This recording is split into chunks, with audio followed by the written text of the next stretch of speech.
Yes, let us do the operation for galvanometer. ನಿಮ್ಮ galvanometer ನ open ಮಾಡಿದೆ. Actually ಇದು ಪಾರ್ಷಿಯಲಿ ಆಲ್ರೆಡಿ ಆಪರೇಷನ್ ಆಗಿದೆ. ನಿಮಗೆ ತೋರ್ಸಕ್ಕೆ ರಿಯಲಿಸ್ಟಿಕ್ ಆಗಿರ್ಲಿ ಅಂತ ನಾನು ಈ ತರ ಸೆಟ್ ಮಾಡ್ಕೊಂಡು ಇಟ್ಟಿದ್ದೀನಿ. So this the galvanometer scale. ಈ ಕಡೆ ಎಷ್ಟು 0 ಇಂದ ಈ ಕಡೆಗೆ ಎಷ್ಟು ರೀಡಿಂಗ್ ಇದೆಯೋ ಈ ಕಡೆಗೂ ಅಷ್ಟೇ ಇರುತ್ತೆ. ನೀವೇನಾದ್ರೂ ಕರೆಂಟ್ ಪಾಸ್ ಮಾಡಿದ್ರೆ ಇಲ್ಲೊಂದು ಟರ್ಮಿನಲ್ ಪಾಸ್ ಮಾಡಿದ್ರೆ ಕರೆಂಟ್ ಟಕ್ ಅಂತ ಒಂದ್ ಸೈಡ್ ಡಿಫ್ಲೆಕ್ಷನ್ ಆಗುತ್ತೆ. ನೀವೇನಾದ್ರು ವೈರ್ಸ್ ಉಲ್ಟಾ ಮಾಡಿದ್ರೆ ಆಪೋಸಿಟ್ ಡೈರೆಕ್ಷನ್ ಟಕ್ ಅಂತ ಈ ತರ ಹೋಗುತ್ತೆ. So you might have seen in laboratory. So ಈಗ ಫರ್ದರ್ ಆಪರೇಷನ್ ಮಾಡ್ಲಿಕ್ಕೆ ಹೊರಟಿದ್ದೀನಿ. So let me open. So this is only ಹಿಂದ್ಗಡೆ ವೈರ್ಸ್ ಇದೆ, ನಾನು ರಿಮೂವ್ ಮಾಡಿದ್ದೀನಿ. ಆಕ್ಚುಲಿ ವೈರ್ಸ್ ಇರುತ್ತೆ. So this is a galvanometer coil. ಇಷ್ಟೇ ಇರೋದು, ಇನ್ನೇನು ಇಲ್ಲ mechanism. Let us try to understand the phenomenon and first of all construction ನ ಅರ್ಥ ಮಾಡ್ಕೊಳ್ಳೋಣ. ನೋಡಿ ಇಲ್ಲಿ ಕ್ಯಾವಿಟಿ ಕಾಣಿಸ್ತಿದೆಯಲ್ಲ, I just try to focus this one. Cavity, cylindrical cavity ಕಾಣಿಸ್ತಿದೆ. You can see in different angles. ಈ ಪೂರ್ತಿ ಸಿಲಿಂಡ್ರಿಕಲ್ ಕ್ಯಾವಿಟಿ.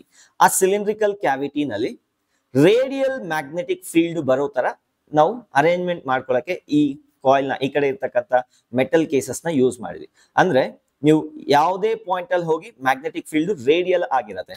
ಆ ಕ್ಯಾವಿಟಿ ಒಳಗಡೆ ಒಂದು ಸಿಲಿಂಡ್ರಿಕಲ್ ಸಪೋರ್ಟ್ ನ ಇದೆ. ಇಲ್ಲಿ ಒಂದು ಸಿಲಿಂಡ್ರಿಕಲ್ ಬೇಸ್ ಇದೆ.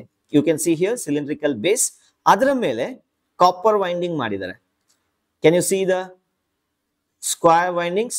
ಸ್ಕ್ವೇರ್ ಅಲ್ಲ, ರೆಕ್ಟಾಂಗ್ಯುಲರ್ ವೈಂಡಿಂಗ್ಸ್ ಇದೆ. ಕಾಪರ್ ವೈರ್ ನ ಸುತ್ತಿದ್ದಾರೆ, ಈ ತರ ಸುತ್ತಿದ್ದಾರೆ. They have copper windings like this. ಈಗ ಈ ಕಾಪರ್ ವೈಂಡಿಂಗ್ಸ್ ಅಲ್ಲಿ ಕರೆಂಟ್ ಪ್ಲೇಸ್ ಮಾಡಿದ್ರೆ that is basically a current loop. ಆ ಕರೆಂಟ್ ಲೂಪ್ಸ್ ನಲ್ಲಿ ಸುತ್ಕೊಂಡು ಹೋಗಿದೆ ಕರೆಂಟ್. ಲೂಪ್ ನಲ್ಲಿ ಕರೆಂಟ್ ನ ಪಾಸ್ ಮಾಡಿದ್ರೆ ಏನಾಗುತ್ತೆ? It experiences torque. ಈ ಕಡೆ ತೋರಿಸ್ತೀನಿ.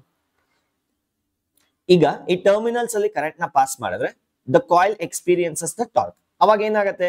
ಟಾರ್ಕ್ ಎಕ್ಸ್ಪೀರಿಯನ್ಸ್ ಆದಾಗ ಒಂದು ಕಡೆಗೆ ಡಿಫ್ಲೆಕ್ಷನ್ ಆಗತ್ತೆ. ರಿವರ್ಸ್ ನಲ್ಲಿ ಕರೆಂಟ್ ಪಾಸ್ ಮಾಡಿ ರಿವರ್ಸ್ ನಲ್ಲಿ ಡಿಫ್ಲೆಕ್ಷನ್ ಆಗುತ್ತೆ. That is how it works basically. Sir ಈಗ ಕರೆಂಟ್ ಕೊಟ್ರೆ ಡಿಫ್ಲೆಕ್ಷನ್ ಆಗತ್ತೆ. Of course, let us assume there is a deflection. ಮತ್ತೆ ಕರೆಂಟ್ ನ ರಿಮೂವ್ ಮಾಡಿದ್ರೆ ವಾಪಸ್ ಹೇಗ್ ಬರುತ್ತೆ sir? So in order to come back, ಅರೆ ಕರೆಂಟ್ ಏನೋ ಈ ತರ ಕಳ್ಸುತ್ತೆ, ಕರೆಂಟ್ ನ ರಿಮೂವ್ ಮಾಡಿದ್ರೆ ಮತ್ತೆ ವಾಪಸ್ ಬರ್ತಿದೆ. ಆ ಬರೋದಕ್ಕೆ ಕಾರಣ ಏನಪ್ಪಾ ಅಂದ್ರೆ ಇಲ್ಲೊಂದು ಸ್ಪ್ರಿಂಗ್ ನ ಕನೆಕ್ಟ್ ಮಾಡಿದ್ದಾರೆ, hair spring. You can see here. So ಸ್ವಲ್ಪ ಸೆನ್ಸಿಟಿವ್ ಆಗಿ ನೋಡ್ಬೇಕಾಗತ್ತೆ. ದಿಸ್ ಇಸ್ ಅರೆ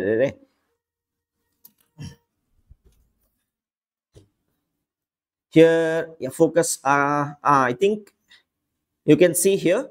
ಈ ಆಂಗಲ್ ನಲ್ಲಿ ಕಾಣಿಸ್ತಿದೆ ನೋಡಿ, ಇಲ್ಲಿದೆಯಲ್ಲ ಈ ಸೈಡ್ ನಲ್ಲಿ. ಇಟ್ ಈಸ್ ಇನ್ಸೈಡ್ ಒಂದು ಸ್ಪ್ರಿಂಗ್ ಇದೆ. Okay, I think you can see here. ಇಲ್ಲೊಂದು ಸ್ಪ್ರಿಂಗ್ ಸಿಸ್ಟಮ್ ಕನೆಕ್ಟ್ ಮಾಡಿದ್ದಾರೆ ನೋಡಿ. Focus. Yeah, can you see here? ಒಂದು ಸ್ಪ್ರಿಂಗ್, ಸ್ಪೈರಲ್ ಸ್ಪ್ರಿಂಗ್ ಇದೆ, ಹೇರ್ ಲೈನ್ ಇದೆ. ಫೋಕಸ್ ಆಗ್ತಿದ್ಯಾ? I think better. ಇದೇನ್ ಮಾಡುತ್ತೆ? ಮತ್ತೆ ವಾಪಸ್ ತಗೊಂಡ್ ಬರಕ್ಕೆ ಟ್ರೈ ಮಾಡುತ್ತೆ. ಈ ರೊಟೇಷನ್ ಆದಾಗ ಮತ್ತೆ ವಾಪಸ್ ತಗೊಂಡ್ ಬರಕ್ಕೆ ಟ್ರೈ ಮಾಡುತ್ತೆ. So this is spring. Can you C? ಈ ಆಂಗಲ್ ನಲ್ಲಿ ಇನ್ನೊಂದು ಸ್ಪ್ರಿಂಗ್ ಇದೆ. It's better view. Can you C? ಅದೇನ್ ಮಾಡುತ್ತೆ? ರಿವರ್ಸ್ ಟಾರ್ಕ್ ನ ಅಪ್ಲೈ ಮಾಡುತ್ತೆ. ಈ ಕಾಯಿಲ್ ಮೇಲೆ ಯಾವ್ದಾದ್ರು ಎಕ್ಸ್ಟರ್ನಲ್ ಟಾರ್ಕ್ ಅಪ್ಲೈ ಆದ್ರೆ ಆ ಸ್ಪ್ರಿಂಗ್ ಏನ್ ಮಾಡುತ್ತೆ? ರಿವರ್ಸ್ ಟಾರ್ಕ್ ನ ಅಪ್ಲೈ ಮಾಡಿ ಮತ್ತೆ ವಾಪಸ್ ತಗೊಂಡ್ಬರಕ್ಕೆ ಟ್ರೈ ಮಾಡುತ್ತೆ. That's why it is coming back. ಇಲ್ಲಾಂದ್ರೆ ಅಲ್ಲೇ ಸ್ಟ್ರಕ್ ಆಗ್ಬೇಕಾಯ್ತು. So this is the operation dissection of the galvanometer. I hope it is clear. ಇನ್ನೊಂದ್ಸತಿ ಹೇಳ್ಬಿಡ್ತೀನಿ. ರೇಡಿಯಲ್ ಆಗಿ ಮ್ಯಾಗ್ನೆಟಿಕ್ ಫೀಲ್ಡ್ ಇರೋ ತರ ನಾವು ಒಂದು ಎಕ್ಸ್ಟರ್ನಲ್ ಸೆಟಪ್ ನ ಮಾಡಿದೀವಿ. ಒಳಗಡೆ ರೆಕ್ಟಾಂಗ್ಯುಲರ್ ಕಾಯಿಲ್ ನ ಪ್ಲೇಸ್ ಮಾಡಿದ್ವಿ. ಸಿಂಗಲ್ ಕಾಯಿಲ್ ಅಲ್ಲ, ಮಲ್ಟಿಪಲ್ ಕಾಯಿಲ್ಸ್. ಅದನ್ನ ಯಾವ್ದ್ರ ಬೇಸ್ ಮೇಲೆ ಕೂರಿಸಿದೀವಿ?